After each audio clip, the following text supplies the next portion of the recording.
ഗുരുർബ്രഹ്മാ ഗുരുർവിഷ്ണു ഗുരുർദേവോ മഹേശ്വരഃ ഗുരുർ സാക്ഷാത് പരം ബ്രഹ്മ തസ്മൈ ശ്രീ ഗുരവേ നമഃ. അദ്വൈതാനന്ദ ചിന്മാത്ര ജ്യോതിർനാരായണാത്മകം ചകാസ്തു ധർമ്മബോധായ നിത്യമവ്യാഹതാത്മനാം. ഓം ശ്രീനാരായണ പരമഗുരവേ നമഃ. എല്ലാ സജ്ജനങ്ങൾക്കും നമസ്കാരം. സ്വാമി തൃപാദങ്ങളാൽ രചിക്കപ്പെട്ട ശ്രീനാരായണ ധർമ്മം കൃതിയാണ് നമ്മൾ അധ്യയനം ചെയ്തുകൊണ്ടിരിക്കുന്നത്. ഈ കൃതിയിൽ പഞ്ചമഹായജ്ഞത്തെ, ഗൃഹസ്ഥാശ്രമ ധർമ്മത്തെയാണ് 8ാമത്തെ അധ്യായത്തിൽ പ്രതിപാദിക്കുന്നത്. ഈ അധ്യായത്തിൽ വിവാഹ ജീവിതത്തിന് വേണ്ടി തരുന്ന നിർദ്ദേശങ്ങളാണ് 218ാമത്തെ ശ്ലോകം മുതൽ മുഖ്യമായിട്ട് വരുന്നത്. ശ്ലോകം 218. വിവാഹസ്തു വിനോദായ പരമൈഹിക ജീവിതേ സുഖായേതം ഹിതം കിഞ്ചിത് കർമ്മേതി ച ന ചിന്തയേത്. ഒന്നുകൂടി ചൊല്ലാം. വിവാഹസ്തു വിനോദായ പരമൈഹിക ജീവിതേ സുഖായേതം ഹിതം കിഞ്ചിത് കർമ്മേതി ച ന ചിന്തയേത്.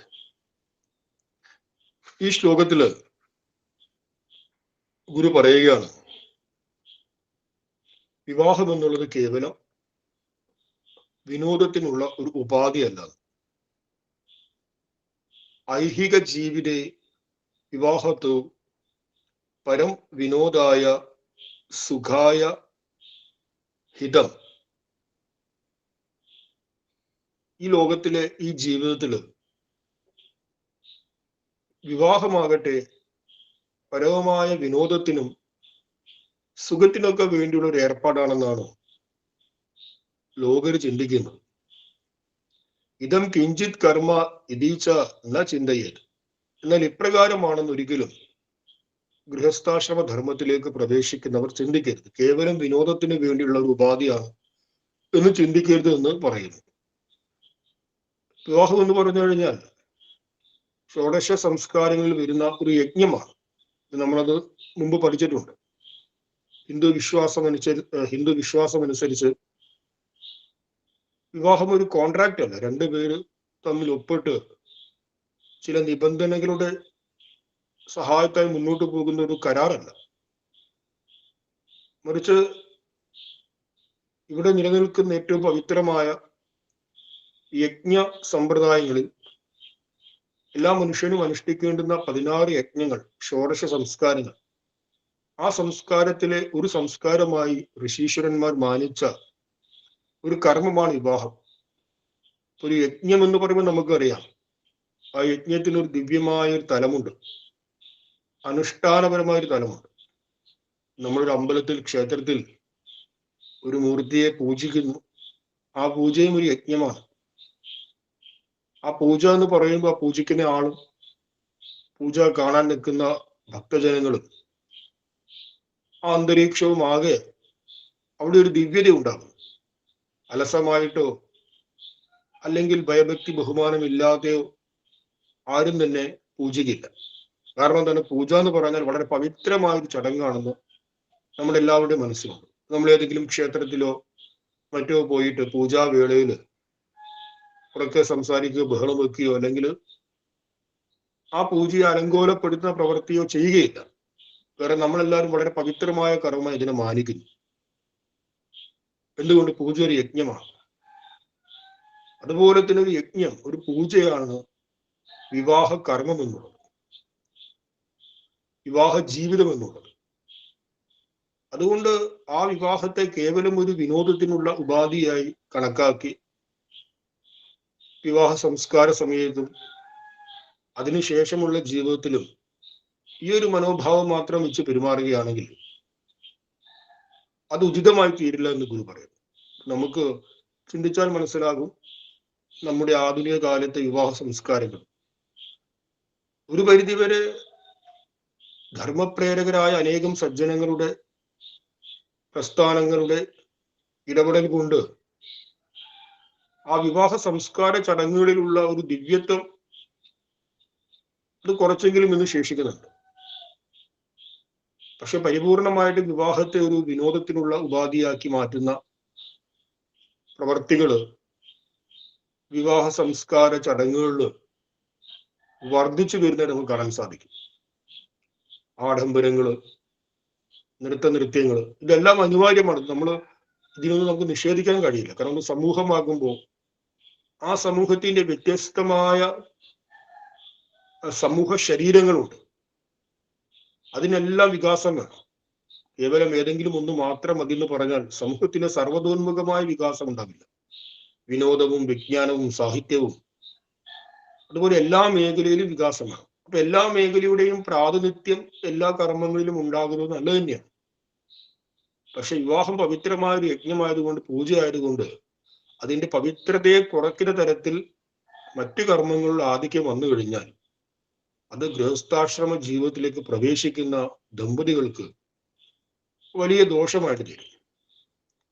നമ്മൾ പലപ്പോഴും പറയുന്നത് ആധുനിക കാലമാണ് എന്നൊക്കെ പറഞ്ഞാണ് നമ്മൾ ഇതിനൊക്കെ ന്യായീകരിക്കുന്നത്.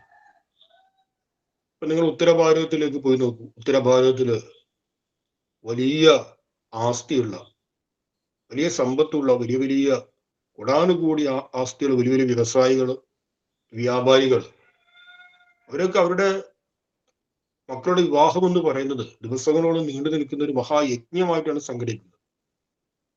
ആ യജ്ഞത്തില് പുരോഹിതന്മാരെ വിളിക്കുന്നു, വേദമന്ത്രങ്ങൾ നിരന്തരം ചൊല്ലുന്നു, വൈദികമായ യാഗവിധാനങ്ങൾ ചെയ്യുന്നു, സന്യാസിമാരെയും സജ്ജനങ്ങളെയും വിളിച്ച് ആദരിച്ചിരുത്തി അവർക്ക് വേണ്ടുന്ന അന്നപാനീയ ഭിക്ഷകളെ കൊടുക്കുന്നു. അങ്ങനെ വളരെ പവിത്രമായിട്ടാണ് ഇന്നും സാമാന്യ രൂപത്തിൽ ഉത്തരഭാരതത്തിൽ വിവാഹ സംസ്കാരത്തെ ആചരിക്കുന്നത്. അതോടൊപ്പം തന്നെ അവർ നൃത്തനൃത്യങ്ങളെയും കലകളെയും എല്ലാം അതിൽ ഉൾപ്പെടുത്തുന്നുണ്ട്. പക്ഷെ അതിന്റെ പവിത്രതയ്ക്ക് ഭംഗം വരുത്തുന്നില്ല. അപ്പൊ നമ്മുടെ വിവാഹ സംസ്കാര കർമ്മം എന്നുള്ളത് അതിനെ ഏത് രീതിയിലും പരിപോഷിപ്പിക്കുവാൻ നമുക്ക് അധികാരമുണ്ട്. പക്ഷെ ഒരിക്കലും അതിന്റെ യജ്ഞഭാവനയെ, പവിത്രതയെ കളങ്കപ്പെടുത്തരുത് എന്ന് മാത്രമേ. അതുകൊണ്ട് വിവാഹം കേവലം ഒരു വിനോദത്തിനുള്ള ഉപാധിയാണ് എന്ന് കരുതാതെ അതിനൊരു യജ്ഞമായിട്ട് ഭാവം ചെയ്ത് മുന്നോട്ട് പോകണമെന്ന് ഗുരു നിർദ്ദേശിക്കുന്നു. എന്തുകൊണ്ടെന്ന് പറഞ്ഞാൽ വിവാഹം, കുടുംബം എന്ന് പറയുന്നത് ഒരു ആശ്രമതുല്യമായ ജീവിതമാണ്. അതുകൊണ്ടാണ് ഇതിനെ ഗൃഹസ്ഥാശ്രമം എന്ന് പറയുന്നത്. അതിനെക്കുറിച്ച് ഒന്നുകൂടെ സൂചിപ്പിക്കുകയാണ് അടുത്ത ശ്ലോകത്തിൽ 219. തത് ഗാർഹസ്ഥ്യ പ്രവേശാർത്തി ശ്രദ്ധദാനോ ഹി നിർഭരം സുഭിച്ഛിന്യ വിവാഹം തം വിധദീത യഥാക്രമം. ഒന്നുകൂടി ചൊല്ലാം. തത് ഗാർഹസ്ഥ്യ പ്രവേശാർത്തി ശ്രദ്ധദാനോ ഹി നിർഭരം സുവിചിന്യ വിവാഹം തം വിദധീത യഥാക്രമം. അപ്പൊ ഇതിൽ ഗുരു പറയുന്നു, വളരെ ഒരു നിർദ്ദേശം തരികയാണ്. എന്താണ് നിർദ്ദേശം? വിവാഹം കഴിക്കുന്നതിന് മുമ്പ് നന്നായിട്ട് ആലോചിച്ച് ഉറപ്പിച്ച് വേണം വിവാഹം കഴിക്കാൻ. ശ്രദ്ധദാന നിർഭരം സുവിചിന്യ, നല്ല രീതിയിൽ അതിന്റെ എല്ലാ വശങ്ങളെയും കുറിച്ച് ആലോചിച്ച് ഉറപ്പിച്ചിട്ട് വേണം വിവാഹം കഴിക്കാൻ. ആര് വിവാഹം കഴിക്കാൻ? ഗാർഹസ്ഥ്യ പ്രവേശാർത്ഥി എന്നൊരു വാക്ക്.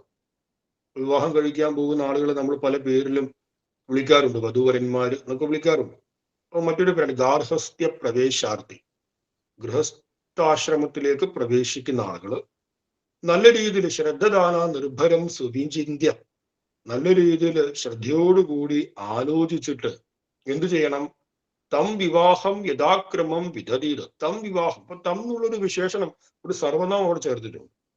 വിവാഹം എന്ന് മാത്രം പറഞ്ഞാൽ മതിയായിരുന്നു. തം എന്ന് പറഞ്ഞാൽ ആ വിവാഹത്തെ, ഒരു വിവാഹത്തെ നേരത്തെ പറഞ്ഞതുപോലെ യജ്ഞ സംസ്കാര ഭാവനയിൽ ഗുരുജനങ്ങളുടെയും ആചാര്യന്മാരുടെയും മാതാപിതാക്കളുടെയും ഒക്കെ അനുഗ്രഹം ആശീർവാദം വാങ്ങിയിട്ടുള്ള ആ വിവാഹത്തെ യഥാക്രമം ആ വിവാഹത്തിന്റെ സമ്പ്രദായ രീതി അനുസരിച്ച് വിദതീത അനുഷ്ഠിക്കണം എന്ന് പറയുന്നു. അപ്പൊ ഗൃഹസ്ഥാശ്രമത്തിലേക്ക് പ്രവേശിക്കാൻ താല്പര്യപ്പെടുന്ന ഒരു വ്യക്തി, ആ വ്യക്തി എന്ന് പറയാം ഗാർഹസ്ഥ്യ പ്രവേശാർത്ഥി എന്ന് പറയും.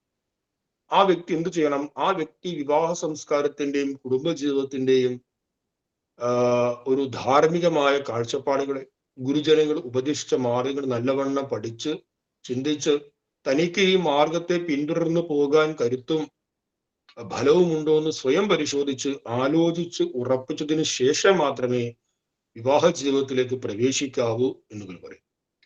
വിവാഹ ജീവിതത്തിലെ ദമ്പതികളുടെ പരസ്പര പൊരുത്തം അനിവാര്യമാണ്. നമ്മൾ ഇന്നത്തെ കാലത്ത് പല പൊരുത്തങ്ങളെയും കുറിച്ചും കേൾക്കാറുണ്ട്. അപ്പൊ ഗുരു പറയുന്ന ചില പൊരുത്തങ്ങളൊക്കെ അനിവാര്യമാണ്. എന്തൊക്കെയാണ് ആ പൊരുത്തങ്ങളെന്ന് 220 ശ്ലോകത്തിൽ പറയുന്നു. വിദ്യാവിത്ത വയോരൂപ ശീലാദ്യേഷ്യനുരൂപ്യത മിഥാനുരാഗോ ദാമ്പത്യസ്ഥിത്യൈ സുദൃഢ ശൃംഖല. വിദ്യാവിത്ത വയോരൂപ ശീലാദ്യേഷ്യനുരൂപത അനുരൂപ്യത മിഥാനുരാഗോ ദാമ്പത്യസ്ഥിത്യൈ സുദൃഢ ശൃംഖല. ഇപ്പൊ സ്ത്രീ പുരുഷന്മാർക്ക് ചില കാര്യങ്ങളിൽ പരസ്പരമുള്ളൊരു പൊരുത്തമാണ്. കാരണം രണ്ടുപേര് ചേർന്നാണ് ഗൃഹസ്ഥാശ്രമ ധർമ്മം എന്നുള്ള യജ്ഞ സംസ്കാരം നിർവഹിക്കുന്നത്.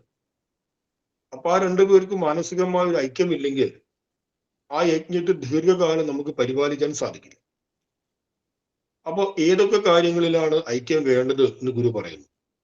വിദ്യ, അറിവിന്റെ കാര്യത്തിൽ രണ്ടുപേരും തുല്യരായിരിക്കും.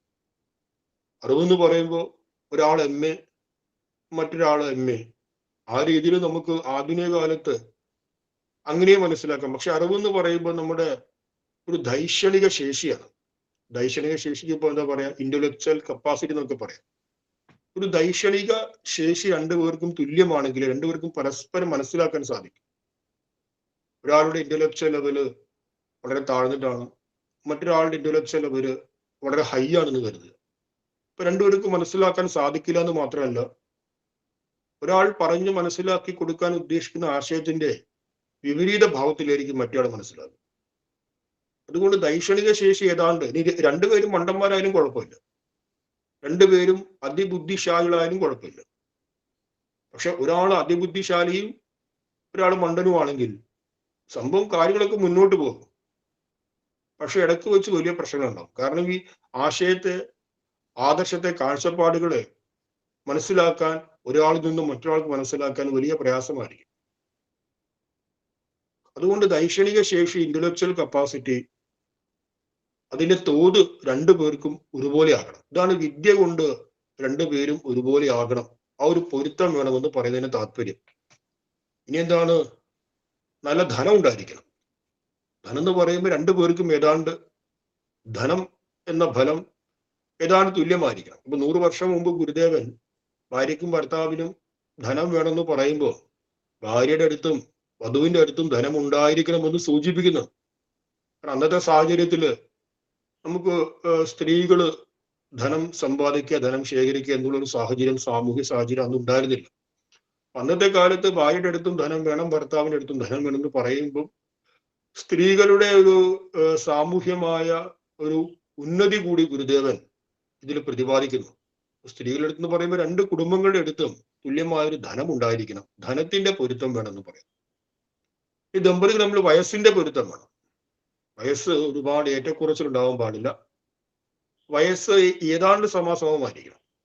അല്ലെങ്കിൽ 1-2 വയസ്സ് കുറഞ്ഞാലും കുഴപ്പമില്ല. പക്ഷെ വയസ്സിന്റെ കാര്യത്തിലും ഒരു പൊരുത്തം ഉണ്ടായിരിക്കും. രൂപം എന്ന് പറഞ്ഞാൽ ബാഹ്യമായിരിക്കുന്ന ശാരീരികമായ വ്യക്തിത്വം, അതിന്റെ കാര്യത്തിലും ദമ്പതികൾ തമ്മിൽ ഒരു പൊരുത്തം ഉണ്ടായിരിക്കണം. ശീലം, ഗുണം, ശീലം എന്ന് പറഞ്ഞാൽ ഗുണമാണ്, സ്വഭാവ ഗുണങ്ങളാണ്. ഈ സ്വഭാവ ഗുണങ്ങളുടെ കാര്യത്തിലും ഒരു പൊരുത്തം ഉണ്ടായിരിക്കും. ഒരാൾ വളരെ സെൻസിറ്റീവ് ആണെന്ന് കരുതുക, ഏത് സാഹചര്യത്തോടും തീവ്രമായി പ്രതികരിക്കുന്ന ആൾ. മറ്റേയാൾ വളരെ ശാന്തമാണെന്ന് കരുതുക, എന്ത് സംഭവിച്ചു കഴിഞ്ഞാലും ഒരു പ്രതികരണവുമില്ല. ഇങ്ങനെ രണ്ട് വ്യത്യസ്തമായ പൊരുത്തം ഉണ്ടെങ്കിലും കുഴപ്പമാണ്. അതുകൊണ്ട് സ്വഭാവത്തിന്റെ കാര്യത്തിൽ ഏതാണ്ട് സമാനത ഉണ്ടായിരിക്കണമെന്ന് പറയുന്നു. അതുപോലെ തന്നെ പരസ്പര അനുരാഗം, ഈ പരസ്പര അനുരാഗത്തിന്റെ കാര്യത്തിലും സമാനത ഉണ്ടായിരിക്കണം. ഇതെല്ലാം എന്താണ്? ദാമ്പത്യ സ്ഥിത്യഹി സുദൃഢ ശൃംഖല എന്ന് പറയുന്നു. ദമ്പതികളുടെ പരസ്പരമുള്ള ആ ദാമ്പത്യ ജീവിതത്തെ അതിനെ ഉറപ്പിക്കാനുള്ള സുദൃഢ ശൃംഖല, ഉറച്ച ചങ്ങലയാകും. രണ്ടുപേര് രണ്ട് വഴിക്ക് പോകാതെ രണ്ടുപേരെയും പരസ്പരം ആ ഉറച്ച ശൃംഖലയാൽ, ചങ്ങലയാല് ഈ പൊരുത്തങ്ങൾ കെട്ടിട്ടിരിക്കും. അപ്പൊ ഹിന്ദു മതത്തിൽ സ്വാഭാവികമായിട്ട് ഇന്ന് പ്രത്യേകിച്ച് കേരളത്തിൽ കാണാൻ ഏറ്റവും വലിയൊരു ദോഷമാണ് ഈ ജാതകം എന്നൊക്കെ പറഞ്ഞ് ഒരുപാട് പെൺകുട്ടികളുടെ, ആൺകുട്ടികളുടെ ജീവിതം വഴിയാധാരമാകുന്നത്. എന്ത് ശാസ്ത്രീയത അതിനുണ്ട് എന്ന് ചോദിച്ചു കഴിഞ്ഞാൽ നമ്മൾ ആ വിഷയത്തിലേക്ക് കടക്കുന്നില്ല. കാരണം ജ്യോതിഷം നമ്മൾ ആധികാരികമായിട്ട് പഠിച്ചിട്ടില്ല. പക്ഷെ വേദത്തിന്റെ അംഗമായുള്ള ഒരു ജ്യോതിഷമുണ്ട്. ആ ജ്യോതിഷം മുഖ്യമായിട്ടും കാലനിർണയത്തിന് വേണ്ടിയാണ് ഉപയോഗിക്കുന്നത്. കാലനിർണയം എന്ന് പറയുമ്പോൾ ഒരു യജ്ഞം ചെയ്യുമ്പോൾ ഏത് കാലത്ത് ചെയ്യണം, എങ്ങനെ ചെയ്യണം, അതേപോലെ ചാന്ദ്രമാസ കാലങ്ങള്, ഇവയൊക്കെ നിർണ്ണയിക്കാൻ വേണ്ടിയിട്ടാണ് ജ്യോതിഷം മുഖ്യമായിട്ട് ഉപയോഗിച്ചത്. അതിൽ ഇന്ന് വന്ന് ചൊവ്വാദോഷം, വെള്ളിദോഷം, വ്യാഴം ദോഷം, പല ദോഷവും പറഞ്ഞ് അർഹരായ എത്രയോ കുട്ടികളുടെ കല്യാണം നിഷേധിക്കപ്പെട്ടിരിക്കുകയാണ്. വ്യക്തിപരമായി നമുക്ക് പലരും നേരിട്ട് അറിയുകയും ചെയ്യും. ഇപ്പൊ ട്രിവാൻഡ്രത്ത് ഒരു കുടുംബം നമ്മളുമായിട്ട് നല്ല സ്നേഹമുള്ള ഒരു ഗുരുഭക്ത ഫാമിലിയാണ്. മകൾക്ക് ചൊവ്വാദോഷം ഉണ്ടെന്ന് പറഞ്ഞു. നല്ല ആ കുട്ടി LLB കഴിഞ്ഞു, നല്ല കുട്ടിയാണ്. പക്ഷെ ചൊവ്വാദോഷം എന്നൊക്കെ പറഞ്ഞ് വരുന്ന വിവാഹ ആലോചനകൾ മൊത്തം തള്ളി പോവുകയാണ്. ഒന്ന് ആലോചിച്ച്, ഞാൻ പലപ്പോഴും അവർക്ക് ധൈര്യം പറഞ്ഞു കൊടുത്തു. ഞാൻ ഈ ശ്ലോകം വരെ പറഞ്ഞു കൊടുത്തു, നിങ്ങൾ അങ്ങനെ ഒരു പൊരുത്തം നോക്കണ്ട. ഈ പൊരുത്തം എന്ന് പറയുന്നത് ഇതാണ് നോക്കേണ്ടത്. ഗുരുദേവൻ നമുക്ക് നിർദ്ദേശിച്ച പൊരുത്തങ്ങൾ ഇതൊക്കെയാണ്, ആ പൊരുത്തം നോക്കിയാൽ മതി. പക്ഷെ അവർക്ക് പേടിയാണ്, ഭയമാണ്. പിന്നെ നമ്മൾ അതിനെ കുറിച്ചൊന്നും പറയാനും പോയില്ല. കാരണം നമ്മൾ പറഞ്ഞ് ധൈര്യം കൊടുത്ത് അഥവാ വിവാഹം കഴിച്ച് അവരുടേതായ വല്ല പ്രശ്നം കൊണ്ട് അതിനൊരു ഇളക്കം വന്നു കഴിഞ്ഞാൽ ഒരു ഫസ്റ്റ് എന്ന് പറയും, ഞങ്ങൾ പണ്ടേ പറയുകയാണ്, സ്വാമി അതിനൊക്കെ നിഷേധിച്ച് ഞങ്ങൾ ചെയ്യാൻ പറഞ്ഞു, ഇപ്പൊ നോക്കൂ ഇങ്ങനെയൊക്കെ സംഭവിച്ചു. ഇപ്പൊ കുറ്റം നമ്മുടെ തലയിലേക്ക് കിട്ടും. അതുകൊണ്ട് ഇത്തരം കാര്യങ്ങൾ കണ്ടു കഴിഞ്ഞാൽ നമ്മളത് പറയാറില്ല. കാരണം എന്തെങ്കിലും സംഭവിച്ചാൽ നേരെ കുറ്റം നമ്മുടെ തലയിലിടും. അതുകൊണ്ട് എന്ത് ചെയ്യുക, ദയവ് ചെയ്ത് ഗുരുഭക്തരായി നമ്മൾ വിവാഹ ജീവിതത്തിലേക്ക് കടക്കുന്ന ദമ്പതികൾ തമ്മിൽ ഏതെല്ലാം പൊരുത്തങ്ങൾ ഉണ്ടെന്ന് ഒരു ജ്യോതിഷിയുടെ അടുത്ത് പോയി ചോദിക്കുന്നതിന് പകരം നേരെ ഈ പുസ്തകം എടുക്കുക, തുറക്കുക, 220-ാമത്തെ ശ്ലോകം ഗുരുദേവൻ പറഞ്ഞ് പഠിക്കുക. ആ ശ്ലോകത്തിൽ എന്തൊക്കെ പൊരുത്തങ്ങളാണോ പരസ്പരം പറഞ്ഞിട്ടുള്ളത്, ആ പൊരുത്തങ്ങളൊക്കെ അനുരൂപമാണെങ്കിൽ നിശ്ചയമായിട്ടും അവരുടെ വിവാഹം നടത്തുക. ഇനി അടുത്ത ശ്ലോകത്തില് വീണ്ടും പറയുന്നു, ശ്ലോകം 221-ഉം 222. ഈ ശ്ലോകത്തില് ജീവിതത്തില് ചില വ്യവസ്ഥയോ നിഷ്ഠയോ ഒന്നും ഇല്ലാത്തവർക്ക് വിവാഹം കഴിക്കാൻ പാടില്ല എന്ന് ഗുരു നിർദ്ദേശിക്കുകയാണ്. ശ്ലോകം 221. ജനനം സകൃദേവാസ്യാൻ മനുഷ്യസ്യ മൃതി സകൃത് അസകൃത് ജായതേ ഭൂമാൻ അവസ്ഥിത ജീവന അസകൃത് മ്രിയതേ ഭീരുസ്തദാ ചപല മാനസ ഏതാവുഭൗ വിവാഹാർഹൗ ന ഭവേദാം കഥാചന. നൂർജല്ല. ജനനം സകൃദേവാസ്യാൻ മനുഷ്യസ്യ മൃതി സകൃത് അസകൃത് ജായതേ ഭൂമാൻ അവസ്ഥിത ജീവന അസകൃത് മ്രിയതേ ഭീരുസ്തദാ ചപല മാനസ ഏതാവുഭൗ വിവാഹാർഹൗ ന ഭവേദാം കഥാചന. ഗുരു ഇതില് ചൂണ്ടിക്കാണിക്കാൻ രണ്ടാളുകള് ഒരിക്കലും വിവാഹം കഴിക്കരുത്. രണ്ടുപേര്. ആരൊക്കെയാണ് രണ്ടുപേര്? നോക്കൂ, അന്വയാർത്ഥം നോക്കൂ. ഏതൗ ഉഭൗ കഥാചന വിവാഹാർഹൗ ന ഭവേതാം. ഏതൗ ഉഭൗ എന്ന് പറഞ്ഞാൽ ഈ രണ്ടുപേരും കഥാചന ഒരിക്കലും തന്നെ വിവാഹാർഹൗ ന ഭവേതാം, വിവാഹത്തിന് യോഗ്യരായിട്ട് ഭവിക്കുന്നില്ല. വിവാഹം ചെയ്യാൻ ഈ രണ്ട് കൂട്ടർ ഒരിക്കലും യോഗ്യതയുള്ളവരായി തീരുന്നില്ല. ഏതൊക്കെ രണ്ട് കൂട്ടരാണ് പറയുകയാണ്? അനവസ്ഥിത ജീവനഃ ചപലമാനസ ഭീരു. ഇവരാണ് രണ്ടു കൂട്ടർ. അനവസ്ഥിത ജീവൻ എന്ന് പറഞ്ഞാൽ ജീവിതത്തിൽ ഒരു വ്യവസ്ഥയും ഇല്ലാതെ മുന്നോട്ട് പോകുന്ന ആളുകൾ. അങ്ങനെയുള്ളവരും ചപലമാനസ ഭീരുവും, ചഞ്ചല മനസ്സോടുകൂടിയുള്ള ഭീരുവായതാണ്. ഇങ്ങനെയുള്ള രണ്ടു കൂട്ടര് കഥാചന വിവാഹാർഹവും ന ഭവേദ. ഇവരൊരിക്കലും വിവാഹം കഴിക്കരുത്. അവർ വിവാഹം കഴിക്കുവാൻ യോഗ്യന്മാരല്ല എന്ന് ഗുരു പറയുന്നു. ആരൊക്കെയാണ് രണ്ടുപേര്? അനവസ്ഥിത ജീവനഃ. വ്യവസ്ഥയില്ലാതെ ജീവിക്കുന്നയാൾ. അപ്പൊ വ്യവസ്ഥയില്ലാതെ ജീവിക്കുന്ന ആളുടെ ഗതി എന്താണെന്ന് ഗുരു പറയുന്നുണ്ട്. ഭൂമിയിൽ എല്ലാ മനുഷ്യരും സകൃത് എന്ന വാക്കിനർത്ഥം ഒരിക്കൽ എന്നാണ്. സകൃത്ത് ജനനം, സകൃത്ത് മൃതി. എല്ലാവർക്കും ജനനം ഒന്നാണ്. ഒരിക്കൽ ജനിക്കുന്നു, ഒരിക്കൽ മരിക്കുന്നു. ഇതതിന്റെ അർത്ഥം. അപ്പൊ ഈ വ്യവസ്ഥയില്ലാത്ത വ്യക്തിയോ നിരന്തരം ജനിച്ചുകൊണ്ടേയിരിക്കുന്നു. നിരന്തരം ജനിച്ചുകൊണ്ടിരിക്കുന്നു എന്ന് പറയാൻ കാരണം എന്താണ്? കാരണം വ്യവസ്ഥ എന്ന വാക്കിന്റെ അർത്ഥം എന്താണ്? വ്യവസ്ഥ എന്ന് പറഞ്ഞാൽ സ്ഥാതിഷ്ഠ് എന്നൊരു ധാതുണ്ട് സംസ്കൃതത്തിൽ. സ്ഥാതിഷ്ഠ്. സ്ഥാതിഷ്ഠ് എന്ന് പറഞ്ഞാൽ ഉറച്ചിരിക്കാൻ നടത്തും. അതിൽ നിന്നാണ് തിഷ്ഠതി വ്യവസ്ഥ എന്നുള്ള വാക്ക് ഉണ്ടായിരിക്കുന്നത്. അപ്പോൾ ഒരു നിലപാടിൽ ഉറച്ചിരിക്കാൻ കഴിവില്ലാത്ത ഒരു വ്യക്തിയാണ് എന്ന് പറയുന്നത് അനവസ്ഥൻ എന്ന് പറയും, അഥവാ വ്യവസ്ഥയില്ലാത്തവൻ എന്ന് പറയും. നമ്മുടെ ജീവിതം എന്താണ്? നമ്മുടെ ജീവിതം അനവധി നിലപാടുകളിലൂടെയാണ് കടന്നു പോകുന്നത്. ഒരു കല്യാണം കഴിച്ച വ്യക്തിക്ക് ഭാര്യയോട് ഒരു നിലപാടുണ്ടായിരിക്കണം,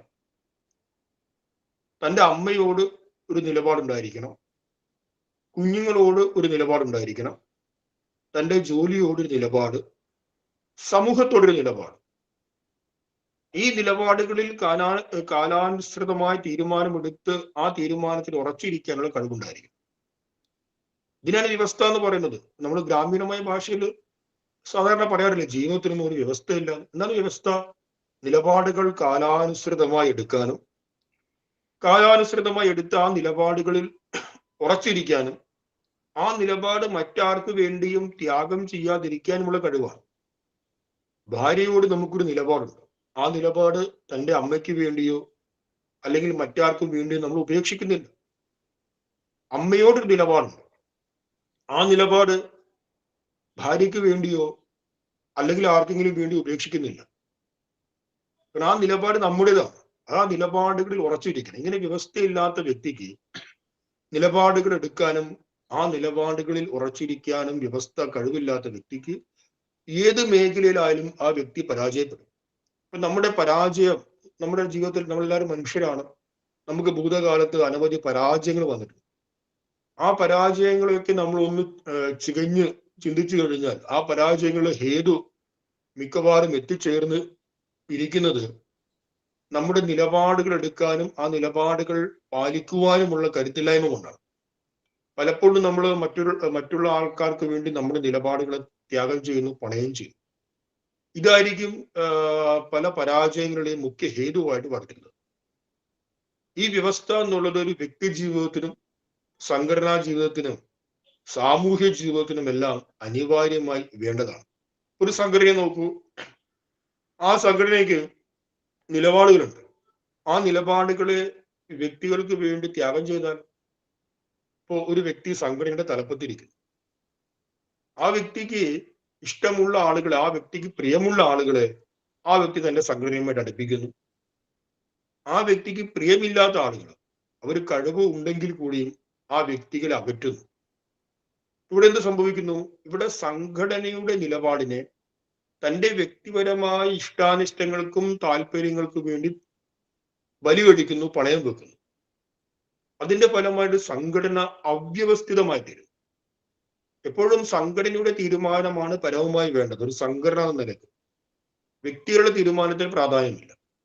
ഇനി ശ്രദ്ധിക്കണം, വ്യക്തികൾ തന്നെയാണ് സംഘടന. വ്യക്തികളെ നമ്മൾ മാറ്റിക്കഴിഞ്ഞ് നമുക്കൊരു സംഘടനയെ കാണിക്കാൻ കഴിയുമോ?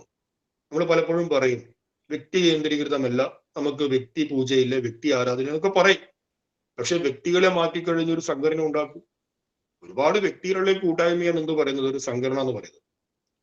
പക്ഷെ എങ്കിൽ കൂടിയും ഒരുപാട് വ്യക്തികൾ ചേർന്ന് ഒരു സംഘടന എന്നുള്ള രൂപം പ്രാപിക്കുമ്പോൾ ആ സംഘടനയുടെ നിലനിൽപ്പും ഹിതവും, ആ നിലനിൽപ്പിനും ഹിതത്തിനും ഉതകുന്ന തീരുമാനങ്ങൾ, നിലപാടുകൾ എടുക്കാനും ആ നിലപാടുകളിൽ ഉറച്ചു നിൽക്കാനും സംഘാടകർക്ക് സാധിച്ചു കഴിഞ്ഞാൽ എന്ത് പറയാം? അതിനെ വ്യവസ്ഥയുള്ള സംഘടന എന്ന് പറയാം.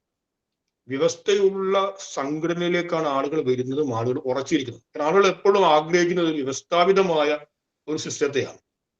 അവ്യവസ്ഥയോടുള്ള ഒരു സിസ്റ്റത്തെയും ഒരാളും ആഗ്രഹിക്കില്ല. അത് ഗുരു തന്നെ പറയുന്നുണ്ട്. നല്ല വ്യവസ്ഥാപിതമായ അഴിമതിയില്ലാത്ത ഭരണം വരികയാണെങ്കിൽ ജനങ്ങളെല്ലാം അതിനെ അനുകൂലിക്കുന്നു പറയുന്നു.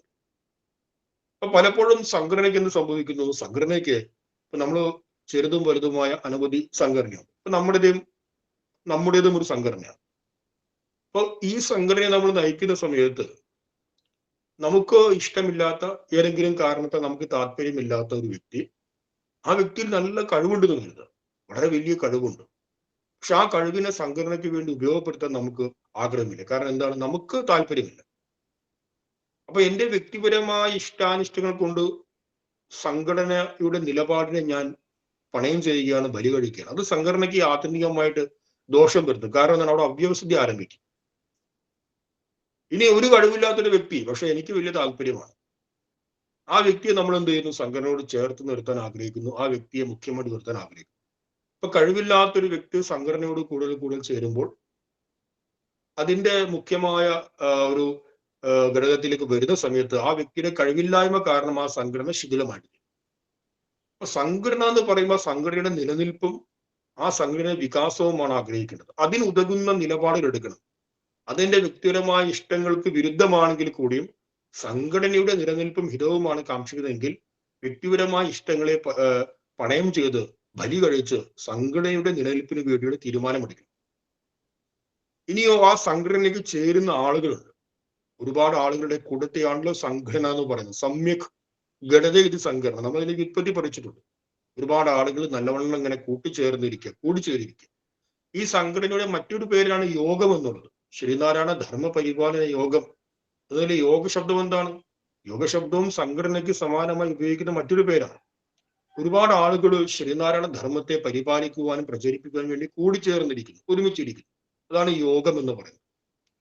അപ്പൊ ആ ആളുകളുടെ ലക്ഷ്യവും എന്തായിരിക്കണം? അവരുടെ വ്യക്തിപരമായ താല്പര്യങ്ങൾക്കുപരി ഒരു നിലപാട് വന്നു കഴിഞ്ഞാൽ ആ നിലപാടിൽ അവരുടെ വ്യക്തിപരമായ താല്പര്യങ്ങൾ ചേരാതെ സംഘടനയുടെ ഹിതത്തെ ചേർന്നിരിക്കണം. നമ്മളൊരു കൂട്ടായ്മയോടുകൂടി മുന്നോട്ട് പോകുന്നു.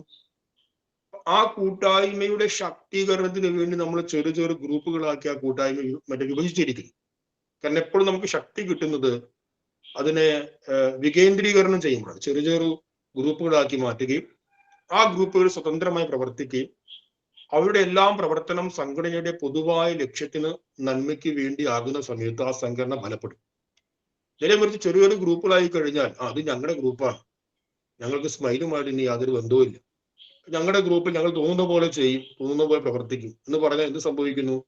നമുക്ക് ഗ്രൂപ്പായി സംഘടിക്കാനും നമുക്ക് പ്രവർത്തിക്കാനും ഉള്ള എല്ലാ സ്വാതന്ത്ര്യവും കിട്ടിയത് ഇങ്ങനെ ഒരു കൂട്ടായ്മ ഉള്ളത് കൊണ്ടാണ്. ആ കൂട്ടായ്മയിൽ നിന്നാണ് നമ്മൾ ജനിച്ചത്. ജനിച്ചത് മീൻസ് ആ കൂട്ടായ്മയിൽ നിന്നാണ് ആ ഗ്രൂപ്പ് ഉണ്ടായിരിക്കുന്നത്. അപ്പൊ ആ ഗ്രൂപ്പ് സ്വതന്ത്രമായ നിലയിൽ ശക്തിപ്പെടുമ്പോൾ, ഒരുപാട് ഗ്രൂപ്പുകൾ സ്വതന്ത്രമായ നിലയിൽ ശക്തിപ്പെടുമ്പോൾ ടോട്ടൽ സംഘടന ശക്തിപ്പെടും. നേരെ മറിച്ച് നമുക്ക് തോന്നുകയാണ് ഞങ്ങൾ ഇനി മറ്റൊന്നിനെ അംഗീകരിക്കില്ല, മറ്റാരെയും ഞങ്ങൾ ഇനി മാനിക്കില്ല, ഞങ്ങൾക്ക് ഒരു വാട്സാപ്പ് ഗ്രൂപ്പ് ഉണ്ട്, അതിൽ 10 പേര് അംഗങ്ങളാണ്, ഞങ്ങൾ ഞങ്ങളുടേതായ രീതിയിൽ മുന്നോട്ട് പോയിക്കൊള്ളും നമ്മൾ തീരുമാനിച്ചു കഴിഞ്ഞാൽ നാം സംഘടനയോട് കാണിക്കുന്ന അനീതിയാണ്. നമുക്ക് സ്വതന്ത്രമായി നിന്ന് പ്രവർത്തിക്കാൻ കഴിയുന്നില്ല. ഒന്ന് ആലോചിച്ച് നോക്ക്, സ്വതന്ത്രമായി നിന്ന് നമുക്ക് പ്രവർത്തിക്കാൻ കഴിയുന്നില്ല. അപ്പൊ ഒരു സംഘടനയുടെ ഓരം പറ്റി ചാരം നിന്നുകൊണ്ട് പ്രവർത്തിക്കുകയും ആ സംഘടനയുടെ കൂടി പേര് ഉപയോഗിച്ചുകൊണ്ട് പ്രവർത്തിക്കുകയും നേരെ മറിച്ച് ആ സംഘടനയോട് യാതൊരു ബന്ധവും സഹകരണം കൊടുക്കാതെ നമ്മുടെ ഗ്രൂപ്പിനെ മാത്രം പരിപോഷിപ്പിക്കുകയും നേരെ മറിച്ച് ആ സംഘടന വിട്ടുകഴിഞ്ഞാൽ നമുക്കൊരു ഗ്രൂപ്പിനെ അടക്കാൻ കഴിയില്ല, ഒന്നും ചെയ്യാൻ കഴിയില്ല. നമ്മൾ അത്ര സംഘടനാപരമായിട്ട് ബലഹീനരാണ്.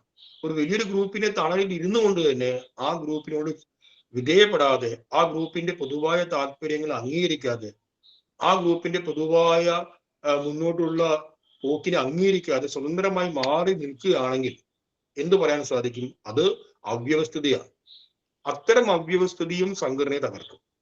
അപ്പൊ ആ സംഘത്തിലെ ഓരോരുത്തരുടെയും വ്യക്തിപരമായ ഇഷ്ടാനിഷ്ടങ്ങളും സംഘടനാ താല്പര്യങ്ങളും മുമ്പിൽ വരുമ്പോൾ സംഘടനാ താല്പര്യങ്ങളെയാണ് നമ്മൾ ആദ്യം തിരഞ്ഞെടുക്കേണ്ടത്. വ്യക്തിപരമായ ഇഷ്ടാനിഷ്ടങ്ങളെ ബലി കഴിക്കണം. സംഘടനാ താല്പര്യത്തെ ആദ്യം തിരഞ്ഞെടുത്തു കഴിഞ്ഞാലോ ആ സംഘടന വിജയിക്കും. ഞാൻ ഇത്രയും പറയാൻ കാരണം വ്യവസ്ഥ എന്ന വാക്കിലേക്ക് നമ്മുടെ ശ്രദ്ധയെ കേന്ദ്രീകരിക്കാൻ വേണ്ടിയാണ്. എന്താണ് വ്യവസ്ഥ? വ്യവസ്ഥ ആദ്യം പറഞ്ഞു തന്നെ, കാലാകാലങ്ങളിൽ നമുക്ക് കാലാനുസൃതമായി ഓരോ നിലപാടെടുക്കേണ്ടി, ആ നിലപാടിൽ നമ്മൾ ഉറച്ചിരിക്കേണ്ടി വരും. ഇതിനാണ് വ്യവസ്ഥ എന്ന് പറയുന്നത്. ഇപ്പൊ കുടുംബം എന്ന് പറയുന്നത് ഒരു സംഘടനയാണ്. കുടുംബ സംഘടനയില്ല, നിശ്ചയമായിട്ട് കുടുംബ സംഘടനയാണ്. അതിൽ കുറെ അംഗങ്ങളുണ്ട്. ആ കുടുംബത്തെ മുന്നോട്ട് നയിക്കാൻ വേണ്ടിയിട്ട് മുഖ്യ സംഘാടകരുണ്ട്. അവർക്ക് കാലാകാലങ്ങളിൽ നിലപാടുകളിൽ തീരുമാനമെടുത്ത് ഉറച്ചിരിക്കാനുള്ള കഴിവില്ലെങ്കിൽ ആ സംഘടന ഛിന്ന ഭിന്നമായിട്ട് പോകും. ഇപ്പൊ ഭാര്യയുടെ ഭാഗത്താണ് 100% ശരിയെന്ന് ഭർത്താവിന് അറിയാം. പക്ഷെ അമ്മയോട് വാത്സല്യമുണ്ട്, സ്നേഹമുണ്ട്, വിധേയത്വമുണ്ട്. കാരണം അമ്മയാണല്ലോ തന്നെ വളർത്തി വലുത്, തന്റെ അമ്മയാണല്ലോ. അമ്മയാണ് വളർത്തി വലുതാക്കി ഈ ഈ ഈ നിലയിൽ എത്തിച്ചത്.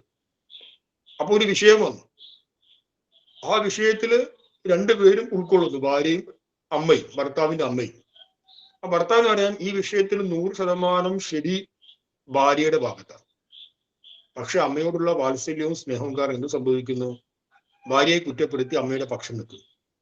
അതെന്താണ്? അത് വ്യവസ്ഥയില്ലാത്തൊരു വ്യക്തിയുടെ ലക്ഷണമാണ്. അവിടെ ശാന്തമായിട്ട് പറയാം, നോക്കൂ അമ്മേ, ഈ വിഷയത്തിൽ അമ്മയ്ക്ക് തെറ്റുപറ്റി, ഈ വിഷയത്തില് ഭാര്യയുടെ ഭാഗത്താണ് ശരി എന്ന് നിലപാടുകളിൽ ഉറച്ചു നിന്ന് ആ ശരിയോടുകൂടി ചേർന്ന് നിൽക്കാൻ ഈ വ്യക്തി കഴിവില്ലെങ്കിൽ ഈ വ്യക്തി എന്ത് പറയാം? ആ വ്യക്തിയെ പറയുന്ന പേരാണ് അനവസ്ഥിത ജീവന. വ്യവസ്ഥയില്ലാതെ ജീവിക്കുന്നയാൾ. വ്യവസ്ഥയില്ലാതെ ജീവിക്കുന്ന ആൾക്ക് ഒരിക്കലും ഒരു കുടുംബത്തെ കെട്ടിപ്പടുക്കാൻ സാധിക്കും. വ്യവസ്ഥയില്ലാതെ ജീവിക്കുന്ന ആൾക്ക് ഒരിക്കലും ഒരു സംഘടന നയിക്കാൻ സാധിക്കില്ല. എന്തിനവൻ ജീവിതം തന്നെ സാധിക്കില്ല. അവന്റെ ജീവിതം ഇങ്ങനെ താറുമാറായി ഒരു അവിയൽ പരുവത്തിൽ മുന്നോട്ട് പോകും. ആ വ്യക്തി സകൃത് ജനനം, നിരന്തരം ജനിച്ചുകൊണ്ടിരിക്കുക എന്ന് പറയും. നിരന്തരം ജനിച്ചുകൊണ്ടിരിക്കുക എന്ന് പറയുമ്പോൾ ഒരിക്കലും ഒരു തീരുമാനം, ആ തീരുമാനം മാറ്റി വേറെ തീരുമാനം എടുക്കുന്നു, വേറൊരു തീരുമാനത്തിൽ ജനിക്കുന്നു, അതിനനുസരിച്ച് നിലപാടുകളെ മാറ്റും, പിന്നെ വേറൊരു തീരുമാനം എടുക്കുന്നു, പിന്നെ വേറൊരു തീരുമാനം എടുക്കുന്നു. ആ വ്യക്തി ഉറച്ചൊരു തീരുമാനം എടുക്കാൻ കഴിയുന്നില്ല. കാരണം എന്താണ്? അവന്റെ മനസ്സിലുള്ള വ്യക്തിപരമായ ഇഷ്ടാനിഷ്ടങ്ങളിൽ നിന്നാണ് എല്ലാ തീരുമാനവും ജനിക്കുന്നത്. ആ ഇഷ്ടാനിഷ്ടങ്ങളെ മാറ്റിവെച്ച് നിലപാടുകളെ വിലയിരുത്തി ആ നിലപാടുകൾക്ക് അനുസരിച്ച് തീരുമാനം എടുക്കാൻ സാധിക്കുന്നില്ല. അപ്പൊ നിരന്തരം അവന്റെ നിലപാടുകൾ, ഒരു നിലപാട് ജനിക്കുന്നു, ആ നിലപാട് മാറുന്നു, വേറൊരു നിലപാട് ജനിക്കുന്നു, അത് മാറുന്നു, വേറൊരു നിലപാട് ജനിക്കുന്നു, അത് മാറുന്നു, ഇങ്ങനെ അവൻ ജനിച്ചുകൊണ്ടേയിരിക്കുന്നു. ഈ അനവസ്ഥനായ വ്യക്തി, വ്യവസ്ഥയില്ലാത്ത വ്യക്തി. അപ്പൊ വ്യവസ്ഥയില്ലാത്ത വ്യക്തി ഒരിക്കലും കല്യാണം കഴിക്കരുതെന്ന് ഗുരു നിർദ്ദേശിക്കണം. കാരണം നിശ്ചയമായിട്ടും ജീവിതം തകരാൻ സാധ്യതയുണ്ട്. ഇനി അടുത്ത വ്യക്തിയാണ് ചപല മാനസ ഭീരു. മനുഷ്യന്മാരൊക്കെ ജനിച്ചു കഴിഞ്ഞാൽ ഒരിക്കൽ മരിക്കും, ഉറപ്പാണ്. എന്നാൽ ഭീരുവായ വ്യക്തി നിരന്തരം മരിച്ചുകൊണ്ടേയിരിക്കുന്നു. അസകൃത് മ്രിയതേ. നേരത്തെ ഞാൻ സകൃത് എന്നാ പറഞ്ഞത്.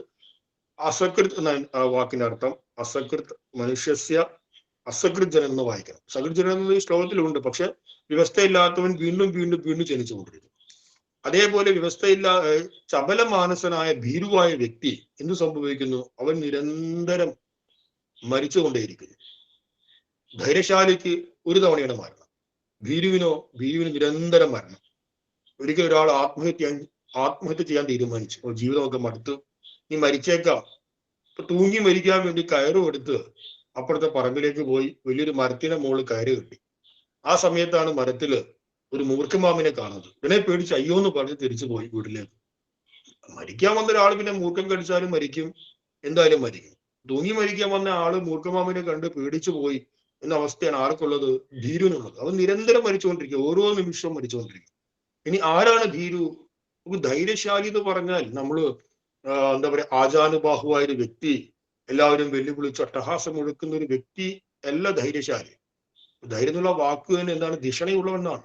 നല്ല ബുദ്ധി, നല്ല ഉൾക്കാഴ്ചയുള്ള ഒരു വ്യക്തിയാണ് നമ്മൾ ധൈര്യശാലി എന്ന് പറയുന്നത്. ധീമതാം, ബുദ്ധിയുള്ളവനാണ്. ഏറ്റവും ശ്രേഷ്ഠമായ കാര്യകാരണ ഭാവങ്ങളോടുകൂടി, കാര്യകാരണ യുക്തിയോടുകൂടി ഏതൊന്നിനെയും വിലയിരുത്താൻ കഴിവുള്ള വ്യക്തിയാണ് ധൈര്യശാലി എന്ന് പറയുന്നത്. ഭീരു എന്ന് പറഞ്ഞാൽ അവന് നിലപാടെടുക്കാൻ സാധിക്കില്ല. നേരത്തെയുള്ള കാര്യത്തിൽ ഞാൻ തെറ്റായ നിലപാടെടുക്കുന്നത്. അനവസ്ഥിത ജീവന എന്ന് പറഞ്ഞാൽ ആ നിലപാടുകളിൽ ഉറച്ചിരിക്കാൻ കഴിയില്ല, തെറ്റായ നിലപാടെടുക്കുന്നു. എന്നാൽ ഭീരുവിന് ഒരു നിലപാടും എടുക്കാൻ കഴിയില്ല. നമ്മളൊരു കാര്യപരിപാടിയിലേക്ക് ഏർപ്പെടണം എന്നുള്ള ഒരു താല്പര്യം. ഇപ്പൊ വലിയൊരു പരിപാടി നടക്കുന്നു, ആ പരിപാടി ഞാൻ പങ്കെടുത്താൽ പ്രശ്നമാകും എന്ന് നമ്മുടെ ഉള്ളിൽ ചിന്തകൾ വരുന്നു. അപ്പൊ ആ പരിപാടികളിലേക്ക് പങ്കെടുക്കുവാൻ പോലും ഒരു ഭീരുവായ വ്യക്തിക്ക് ഒരിക്കലും സാധിക്കില്ല. ഏതെങ്കിലും അവിടെ വലിയൊരു പ്രഭാഷണം നടക്കുന്നു, അപ്പൊ എന്റെ പേരും സ്വാമിജി നൽകിയിട്ടുണ്ട്. പ്രഭാഷണം ചെയ്താൽ ആളുകൾ എന്ത് കരുതും? എന്റെ കുറവുകൾ പൊതുസമൂഹം വിലയിരുത്തില്ലേ? അതുകൊണ്ട് ആ സ്റ്റേജിൽ പോയി 2 വാക്ക് പറയാൻ അവന് സാധിക്കില്ല. അവൻ എന്തു പറയുന്നു?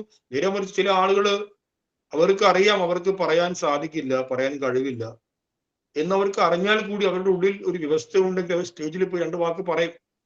ആ 2 വാക്ക് പറയുമ്പോൾ അവർക്ക് ഞാൻ പറഞ്ഞൊക്കെ തെറ്റാണ്, അല്ലെങ്കിൽ ഞാൻ പറഞ്ഞത് പൂർവാപര ബന്ധമില്ലാതെ ഞാൻ ചെറുത് പറഞ്ഞു പോയി അവർക്ക് അറിയാം. എങ്കിൽ കൂടി അവർ ആ ഉദ്യമത്തെ ഏറ്റെടുത്തല്ലോ, ആ മിഷൻ, ആ ദൗത്യത്തെ അവർ നിറവേറ്റിയല്ലോ. ഭീരുവായ ഒരു വ്യക്തി ഒരു ദൗത്യത്തെ നിറവേറ്റാൻ അവൻ അങ്ങോട്ടേക്ക് ഇറങ്ങില്ല, ആദ്യം കാല് വെക്കുകയില്ല. അയ്യോ പുറത്തു പോയാലും തേങ്ങ വീണ് മരിക്കുമല്ലോ, അങ്ങോട്ട് പോയാൽ അങ്ങനെ മരിക്കുമല്ലോ, ഇങ്ങോട്ട് പോയാൽ ഈ വിഷയം വരില്ല. അപ്പൊ ഒരു ഉദ്യമത്തിലേക്ക് ഏർപ്പെടുവാൻ ആർക്ക് സാധിക്കില്ല? ചപല മാനസനായ ഭീരുവിന് സാധിക്കില്ല. അപ്പൊ ചപല മാനസനായ വ്യക്തിയും അങ്ങനെയുള്ള ഭീരുവായ വ്യക്തിയും വിവാഹ ജീവിതത്തിലേക്ക് പ്രവേശിച്ചു കഴിഞ്ഞാൽ എന്ത് സംഭവിക്കുന്നു? ആ വ്യക്തിക്ക് അവിടെ വിജയിക്കാൻ ഒരിക്കലും കഴിയില്ല എന്ന് പറയും. അതുകൊണ്ട് ഈ രണ്ട് കൂട്ടർ, ഇങ്ങനെയുള്ള മനോഭാവമുള്ളവര് കഥാചന ഒരിക്കൽ പോലും വിവാഹത്തിന് അർഹനായി തീരുന്നില്ല. ഇന്നോ നാളെയോ മറ്റന്നാളോ അതിന്റെ പിറ്റന്നാളോ ഒരിക്കലും തന്നെ, കഥാചന എന്നുള്ള വാക്കിന്റെ അർത്ഥം അങ്ങനെയാണ്, ഒരിക്കലും അർഹരായി തീരുന്നില്ല. കാരണം എന്തിനാണ് ഒരു മഹത്തായ യജ്ഞ സംവിധാനത്തിൽ നമ്മൾ തകരാറിലാക്കുന്നത്? അതിനേക്കാൾ നല്ല സിംഗിൾ ആയിട്ട് നമുക്ക് ഇരുന്നു കഴിഞ്ഞാൽ സമാധാനവും സ്വസ്ഥതയും. നേരെ മറിച്ച് ഒരു വിവാഹ ജീവിതത്തിലേക്ക് കടന്ന് കുടുംബത്തിലെ പ്രശ്നം, വീട്ടിലെ പ്രശ്നം, നാട്ടിലെ പ്രശ്നം മൊത്തം പ്രശ്നമാക്കി ഒരു വ്യവസ്ഥയെ താറുമാറാക്കുന്ന കർമ്മം നമ്മളെങ്കിലും ചെയ്യണം. അതുകൊണ്ട് ഇങ്ങനെയുള്ള ആളുകൾ ഒരിക്കലും കല്യാണം കഴിക്കരുത് എന്ന് ഗുരു പറയുക. ഇനി അടുത്ത ശ്ലോകത്തിൽ 223 ശ്ലോകം. അവിടെ പുനർവിവാഹത്തെ കുറിച്ച് ചില നിർദ്ദേശങ്ങൾ തരുന്നു. അനുരാഗോ മനുഷ്യസ്യ സ്യാദേകത്രൈവ സുസ്ഥിര തതഃ പുമാനേകദൈവ കുര്യാത് വൈവാഹികം വിധിം. കുറിച്ചെല്ലാം അനുരാഗോ മനുഷ്യസ്യ സ്യാദ് ഏകത്രൈവ സുസ്ഥിര തതഃ പുമാനേകദൈവ കുര്യാത് വൈവാഹികം വിധിം. മനുഷ്യന്റെ സ്നേഹത്തിന് ഒരു പ്രത്യേകതയുണ്ട്. ആ സ്നേഹം ദീർഘകാലം ഒരു വ്യക്തിയിൽ നിലനിൽക്കുന്ന രീതിയിലാണ് ആ സ്നേഹത്തെ സൃഷ്ടപ്പെടുത്തിയിരിക്കുന്നത് ഉള്ളിൽ. അതുകൊണ്ട് മനുഷ്യനെല്ലാവരും ഒരിക്കൽ മാത്രം വിവാഹകർമ്മം ചെയ്യണമെന്ന് ഗുരു നിർദ്ദേശിക്കുന്നു. ഇത് മുഖ്യോപദേശമാണ്. കാരണം എന്താണ്? കാരണം നമുക്ക് ഒരാളിൽ ദീർഘകാലമുള്ള പ്രേമം നിലനിൽക്കണമെങ്കിൽ, സുസ്ഥിരമാകണമെങ്കിൽ ആ വ്യക്തി നമ്മോട് കൂടെ കുറച്ചു കാലം, ഏതാനും വർഷങ്ങൾ താമസിക്കാം. ഏതാനും വർഷങ്ങൾ താമസിച്ചു കഴിഞ്ഞാൽ ശക്തമായ ഒരു ബോണ്ട് അവർക്കിടയിൽ ഉണ്ടാവുകയുള്ളൂ. അതിൽ നിന്നാണ് ആ പ്രേമം സുസ്ഥിരമാകുന്നത്. നമുക്ക് ഏറ്റവും സ്നേഹമുള്ള ആളുകളെ നമ്മൾ ചിന്തിക്കൂ. അവരൊക്കെ നമ്മുടെ കൂടെ ദീർഘകാലമുള്ള ആളുകളാണ്. ഭാര്യയാകട്ടെ, ഭർത്താവാകട്ടെ, കുഞ്ഞുങ്ങളാകട്ടെ, അമ്മയാകട്ടെ, അച്ഛനാകട്ടെ, എത്രയോ വർഷങ്ങൾ നമ്മുടെ കൂടെ നമ്മൾ ഒരുമിച്ച് കഴിഞ്ഞു. ആ ഒരുമിച്ച് കഴിയുന്നതിൽ നിന്നാണ് പരസ്പരം ശക്തമായ ഒരു സ്നേഹം ഉണ്ടാകുന്നത്, മുറിക്കാൻ പറ്റാത്ത സ്നേഹം ഉണ്ടാകുന്നത്. നമുക്ക് ഇന്നലെ വന്നൊരു വ്യക്തിയോട് നമുക്ക് സ്നേഹം തോന്നാം, പക്ഷെ ആ സ്നേഹത്തിന് ഒരു പരിധിയുണ്ട്. എന്നുവെച്ചാൽ ആ വ്യക്തി നമ്മുടെ കൂടെ ദീർഘകാലം ഇടപെടുന്നു. 1 വർഷമായി, 2 വർഷമായി, 3 വർഷമായി, 4 വർഷമായി, 5 വർഷമായി, 6 വർഷമായി, അങ്ങനെ ഇടപെടുന്തോറും നമ്മൾ പരസ്പരം അറിയാതെ ആ വ്യക്തിയുമായിട്ട് നല്ല ഒരു സ്നേഹബന്ധം, സുസ്ഥിരമായ ഒരു സ്നേഹബന്ധം അവിടെ ഉണ്ടാകും. അതുപോലെ സുസ്ഥിരമായ സ്നേഹബന്ധത്തിന് പരസ്പരം ദീർഘകാലം ഒരുമിച്ചിരിക്കേണ്ടുന്ന ആവശ്യമാണ്. 1 വർഷം താമസിച്ചു, അത് ഒഴിവാക്കി, വീണ്ടും 1 വർഷം താമസിച്ചു, അത് ഒഴിവാക്കി, വീണ്ടും 1 വർഷം താമസിച്ചു, ഒഴിവാക്കി. അപ്പൊ എന്ത് സംഭവിക്കുന്നു? സുസ്ഥിരമായ സ്നേഹം ജാഗ്രതമാകും. അപ്പൊ സുസ്ഥിരമായ സ്നേഹം മനുഷ്യന്റെ ഒരു സവിശേഷതയാണ്. ഒരു വ്യക്തിക്ക് ഒരു വ്യക്തിയോട് ദീർഘകാലം സ്നേഹം നിലനിൽക്കും. അതുകൊണ്ട് തന്നെ പുരുഷന്മാര് ഒരിക്കൽ മാത്രമേ വിവാഹകർമ്മത്തെ ചെയ്യാൻ പാടുള്ളൂ എന്ന് ഗുരു നിർദ്ദേശിക്കുന്നു. ഇപ്പൊ കഴിഞ്ഞൊരു ദിവസം ഒരു വലിയ പത്രവാർത്ത വന്നു, സാമൂഹ്യ മാധ്യമങ്ങളിൽ ചർച്ചയായി. ഒരു പെൺകുട്ടി 8ഓ 10ഓ തവണ വിവാഹം കഴിച്ചു. വിവാഹ തട്ടിപ്പ് കേസാണ്. എന്നിട്ട് പോലീസുകാർ ചോദിച്ചപ്പോൾ ആ കുട്ടി പറഞ്ഞു, ആ പുരുഷന്മാർക്കല്ല ഞാൻ സ്നേഹത്തെ പകർന്നു കൊടുത്തതാണ്. എനിക്ക് തോന്നി ആ പുരുഷന്മാർക്ക് സ്നേഹത്തിന്റെ അഭാവമുണ്ട്. ഞാനൊരു പുരുഷനെ കല്യാണം കഴിച്ചു, അപ്പൊ വേറൊരു പുരുഷനെ കണ്ടപ്പോ എനിക്ക് തോന്നി ആ വ്യക്തി സ്നേഹത്തിന് വേണ്ടി ദാഹിക്കാം, ഞാൻ ഇച്ചിരി സ്നേഹം കൊടുത്തു. അങ്ങനെ 8 പേർക്ക് ഞാൻ സ്നേഹം മാത്രമേ കൊടുത്തുള്ളൂ, ഞാൻ വേറൊരു തട്ടിപ്പ് നടത്തില്ല, ഞാൻ വേറൊന്നും ചെയ്തില്ല എന്നാ കുട്ടി പറ. അത് വലിയ ചർച്ച, നമ്മുടെ തമാശ രൂപ സോഷ്യൽ മീഡിയയിലൊക്കെ അത് പ്രചരിക്കുകയുണ്ടായി. ഞാൻ പറഞ്ഞു വരുന്നത്, പുരുഷന്മാർ ഒരു വിവാഹമേ ചെയ്യാൻ പാടുള്ളൂ എന്ന് ഗുരു നിർദ്ദേശിക്കുന്നു. ഇനി അത് കഠിനമായ നിർദ്ദേശമൊന്നല്ല, ചില സാഹചര്യങ്ങളിൽ പുനർവിവാഹമാകാം എന്ന് പറയുന്നു. അപ്പോ ഇത് ഗുരുദേവൻ ഈ കാര്യം പറഞ്ഞപ്പോ ശിഷ്യന്മാർക്കൊരു സംശയം. ശിഷ്യന്മാർ ആ സംശയത്തെ ഗുരുവിന്റെ മുമ്പിൽ ഉണർത്തിക്കുകയാണ്. ശ്ലോകം 224. ശിഷ്യ ഊച്ചു, ശിഷ്യന്മാർ പറഞ്ഞു, അകാലികി യതി മൃതിർഭവേത് വദ്വാ വരസ്യ വാ, അകാലികി യതി മൃതിർഭവേത് വദ്വാ വരസ്യ വാ, അവശിഷ്ടോ ജന പശ്ചാത് ഉദ്വഹേദ്വാ നവാനഘ. ഉദ്വഹേത് വാ നവ, വിവാഹം വീണ്ടും ചെയ്യാമോ അല്ലെങ്കിൽ ചെയ്യാതിരിക്കാമോ? എപ്പോഴാണ്? വദ്വഹ വരസ്യ വാ അകാലികി മൃതി. ശിഷ്യന്മാര് പറയുകയാണ്, അല്ലയോ ഗുരുനാഥ. ഗുരുനാഥനെ ഒരു വാക്കുകൊണ്ട് വിശേഷിപ്പിച്ച അനഘ. അനഘ എന്നുള്ള വിശേഷണം കാണാം. അല്ലയോ അനഘ. അനഘ എന്ന് പറഞ്ഞാൽ എന്താണ്? അഘം എന്ന് പറഞ്ഞ പാപം. അനഘ എന്ന് പറഞ്ഞാൽ പാപമില്ലാത്ത മഹാത്മാവേ, അല്ലയോ പാപരഹിതനായ മഹാത്മാവേ, വരനോ വധുവിനോ ഇവർക്ക് ആർക്കെങ്കിലും അകാല മരണം സംഭവിച്ചു കഴിഞ്ഞാല് ശേഷിച്ച വ്യക്തിക്ക് വിവാഹം ചെയ്യാൻ സാധിക്കുമോ ഗുരുദേവ എന്ന് ചോദിക്കാൻ, സംശയം ചോദിക്കാൻ. അപ്പൊ അതിന് ഉത്തരമായിട്ട് ഗുരു മറുപടി കൊടുക്കുന്നു. ഗുരുരുവാച 225 ശ്ലോകത്തിൽ, ആസ്താഗൃഹവ്രതേ ഭൂയോ യൗവനൗജശ്ച ചേത്രുവം ആയുഷ്മാൻ പുനരുദ്വാഹം കുര്യാത് സാധു വിചിന്തയൻ. ഒന്നുകൂടി ചൊല്ലാം. ആസ്താഗൃഹവ്രതേ ഭൂയോ യൗവനൗജശ്ച ചേത്രുവം ആയുഷ്മാൻ പുനരുദ്വാഹം കുര്യാത് സാധു വിചിന്തയൻ.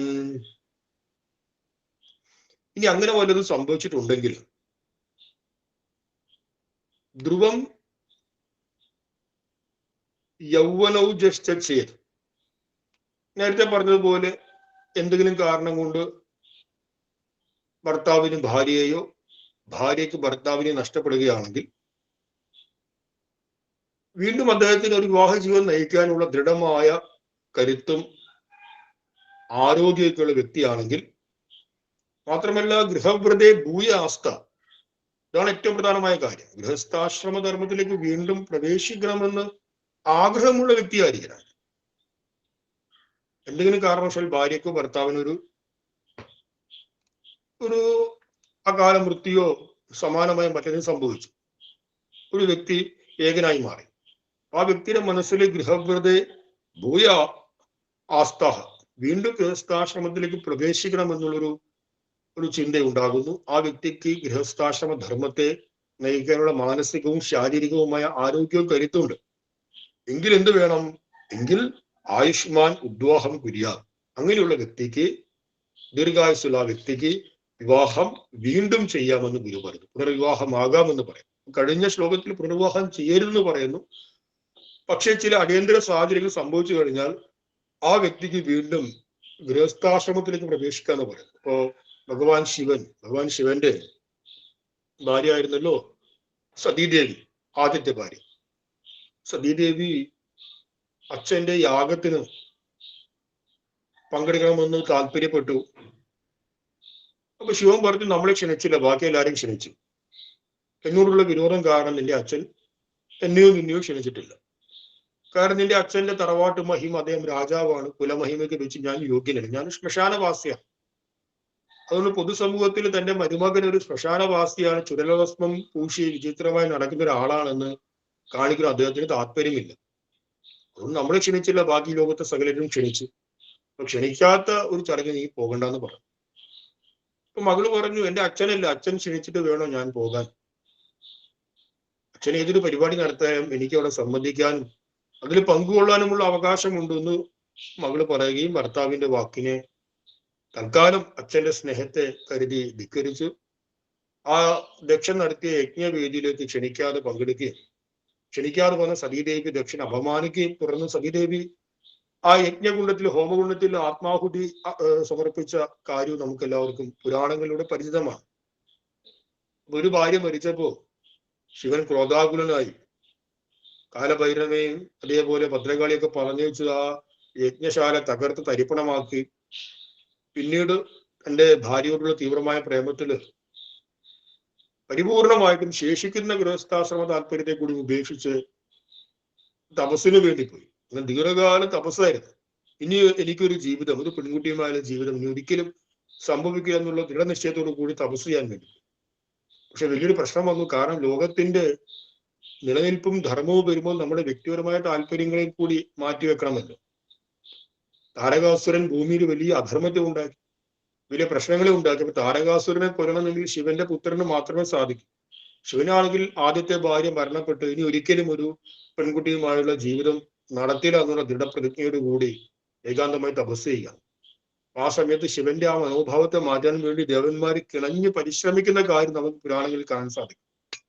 ഒടുവിൽ പാർവതിയുടെ തീവ്രമായ തപസ് കൊണ്ടാണ് ശിവൻ വിവാഹ ജീവിതത്തിലേക്ക് വീണ്ടും പ്രവേശിക്കുക എന്നുള്ള താല്പര്യമെടുത്തത്. ഞാൻ പറഞ്ഞത് ഗൃഹവ്രതേ ഭൂയ ആസ്ത.